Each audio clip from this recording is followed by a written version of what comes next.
Assalamualaikum warahmatullahi wabarakatuh. Saya Laura Monika, nomor pokok mahasiswa 2020-406403026 dari Prodi Pendidikan Bahasa dan Sastra Indonesia. Kali ini saya akan menjawab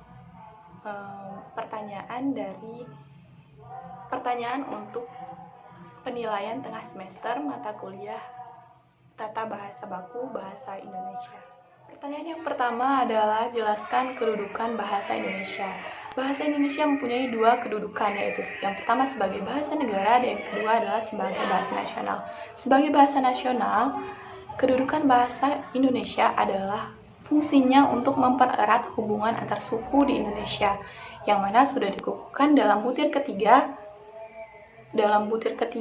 Sumpah Pemuda 1928 yang berbunyi, "Kami putra dan putri Indonesia menjunjung tinggi bahasa persatuan bahasa Indonesia."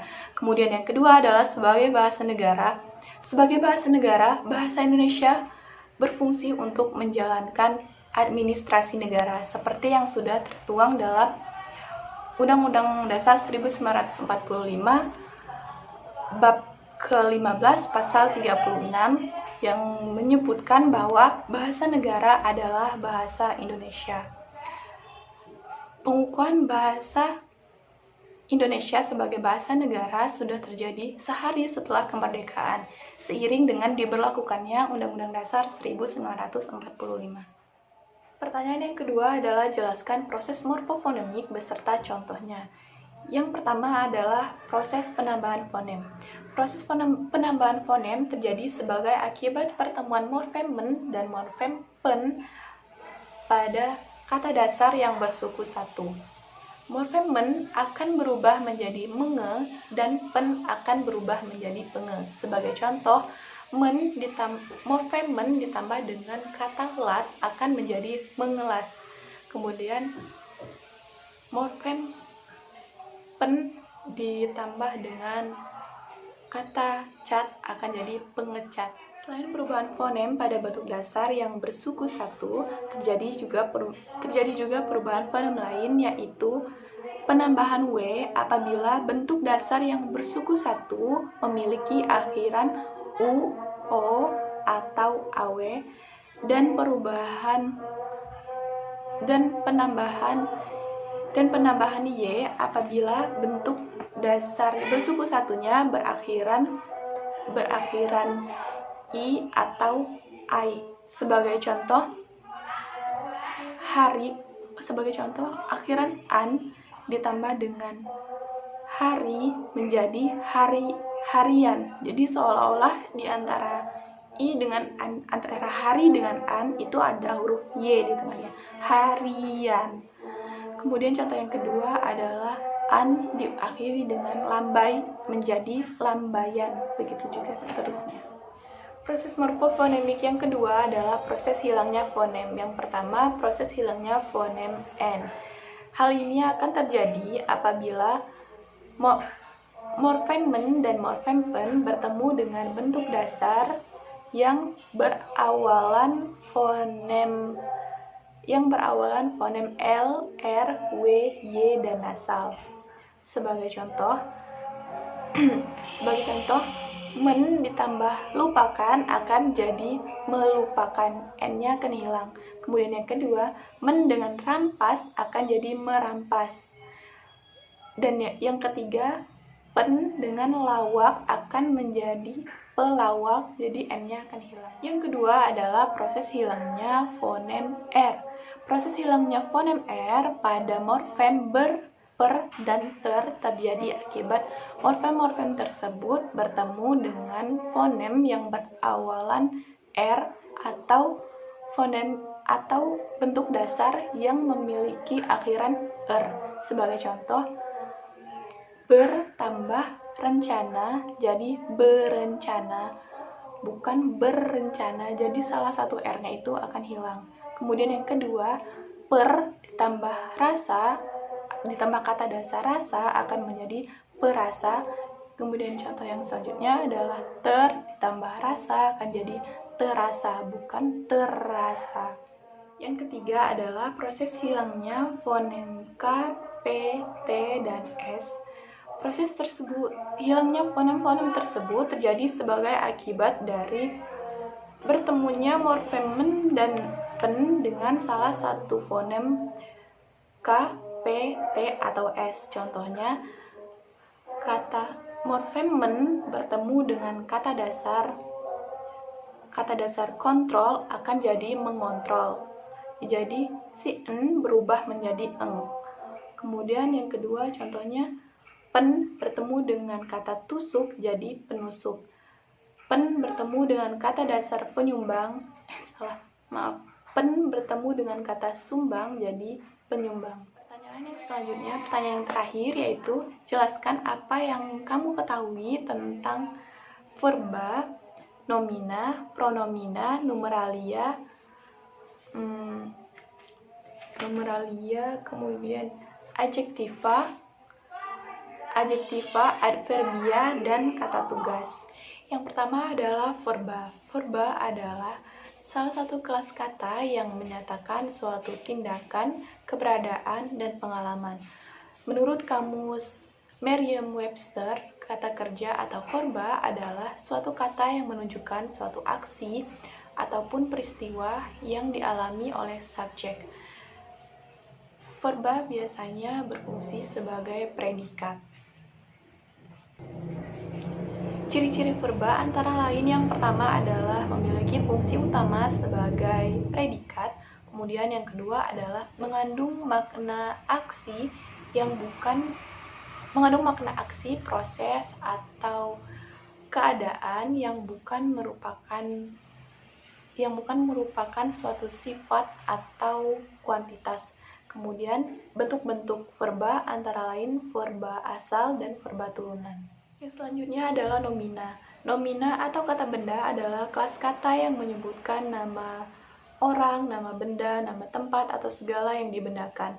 Nomina biasanya menempati posisi sebagai subjek maupun objek dari klausa. Ciri-ciri nomina antara lain yang pertama dapat diperluaskan dengan kata hubung yang dan diikuti kata sifat. Kemudian yang kedua dapat diingkarkan dengan kata bukan. Yang ketiga menempati posisi sebagai subjek maupun objek dalam sebuah kalimat.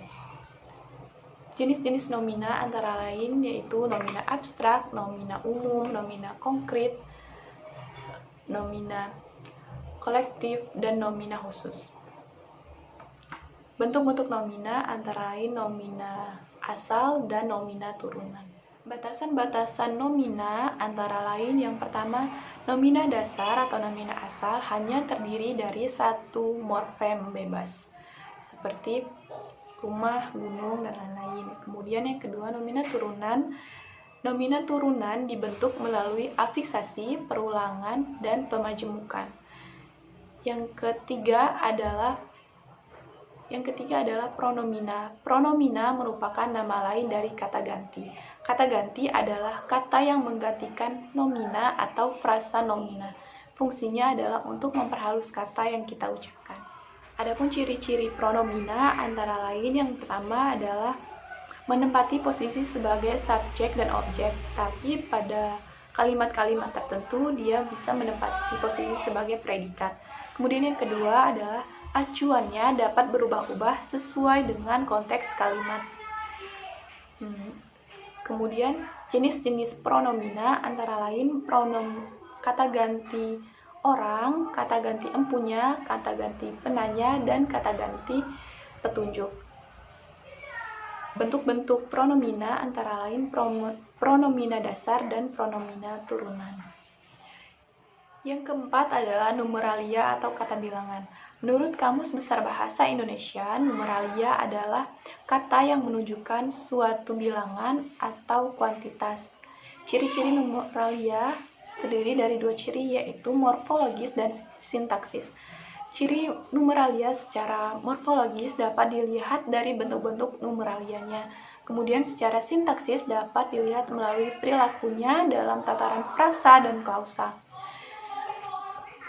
Jenis-jenis numeralia antara lain yang pertama, numeralia atau kata bilangan takrif, yaitu digunakan untuk menyatakan jumlah dan numeralia atau kata bilangan tak takrif untuk menyatakan jumlah yang tidak pasti. Sedangkan bentuk-bentuk numeralia antara lain numeralia monomorfemis, dan numeralia polimorfemis. Yang kelima adalah kata sifat atau adjektiva. Adjektiva adalah kata yang digunakan untuk mengungkapkan sifat atau keadaan suatu objek. Ciri-ciri dari adjektiva atau kata sifat yang pertama, dapat diingkarkan dengan kata tidak. Kemudian yang kedua, memiliki akhiran tertentu. Yang ketiga, dapat diberikan kata penguat. Yang keempat, dapat ditulis atau dibubuhi dengan kata pembanding, keterangan pembanding. Dapat diikuti imbuhan ter yang menyatakan suatu tindakan superlatif. Yang ketujuh, dapat mengalami pengulangan kata apabila diawali dengan imbuhan se. Yang keenam adalah adverbia. Adverbia atau kata keterangan adalah kata yang memberikan keterangan terhadap kata benda, kata sifat, maupun kata bilangan. Pada tataran frasa, adverbia menjelaskan verba, adjektiva, atau adverbia lain. Sedangkan pada tataran klausa, adverbial mewatasi atau menjelaskan fungsi-fungsi sintaksisnya. Yang selanjutnya adalah kata tugas. Kata tugas adalah jenis kata yang hanya mempunyai kaidah bahasa ataupun dapat berganti sesuai dengan latar belakang tanpa mempunyai arti leksikal maupun makna yang teratur. Ciri-cirinya antara lain yang pertama, memiliki arti kaidah bahasa tetapi tidak mempunyai makna yang leksikal. Yang kedua, umumnya bentuknya tidak berganti. Kemudian yang ketiga, artinya akan lebih spesifik apabila didekatkan dengan kata lain dalam sebuah kalimat. Jenis-jenis kata tugas antara lain yang pertama, preposisi, konjungsi, interjeksi, artikula, dan partikel penegas. Fungsi kata tugas adalah untuk memperluas atau menyatakan hubungan unsur-unsur kalimat dan menyatakan makna gramatikal dan atau arti struktural kalimat tersebut. Sampai di sini dulu hal-hal yang bisa saya sampaikan terkait dengan tugas penilaian tengah semester saya kali ini. Semoga saya bisa memperbaikinya lain waktu. Terima kasih, saya akhiri. Wassalamualaikum warahmatullahi wabarakatuh.